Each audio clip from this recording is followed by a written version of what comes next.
বর্ধমান শহরের 19 নম্বর ওয়ার্ডের কাউন্সিলর, তাকে রাত্রেবেলা তাকে ধরে নিয়ে আসা হলো মিথ্যা অভিযোগে অভিযুক্ত করে, এবং যাকে দিয়ে সই করিয়েছে কাগজে সেই ভদ্রলোক গতকাল কোর্টে যখন তোলা হয় সে তখন সেখানে এসে স্বীকারোক্তি দিয়েছে এবং এফিডেভিট করে স্বীকারোক্তি দিয়েছে, আমাকে সই করিয়েছে, অথচ কি কারণে সই করিয়েছে সেটা আমি নিজেই জানি না।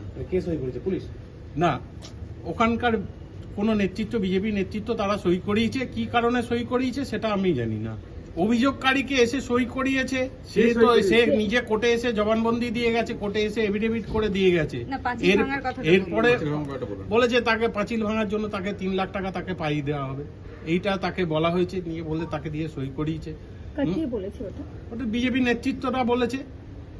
এবার তারপরেও তাকে পুলিশ কাস্টডিতে নেওয়া হয়েছে। পরে যখন বুঝতে পেরেছে যে ওই সইয়ের ভিত্তিতে কাউকে অ্যারেস্ট করেছে 19 নম্বরের কাউন্সিলরকে, তখন উনি বলছে যে না এটা ভুল হয়েছে, মানে কোর্টে তো আমি জানি না, সে বলছে আমি জানি না এই ধরনের অভিযোগ। আর শাহাবুদ্দিন খান আমার সঙ্গে কোনোদিন এইরকম ব্যবহার করেনি। না, আমরা এসপি কে এই বিষয়ে বলেছি, উনি বলেছেন যে এটা আমরা দেখে নেব। ঠিক আছে।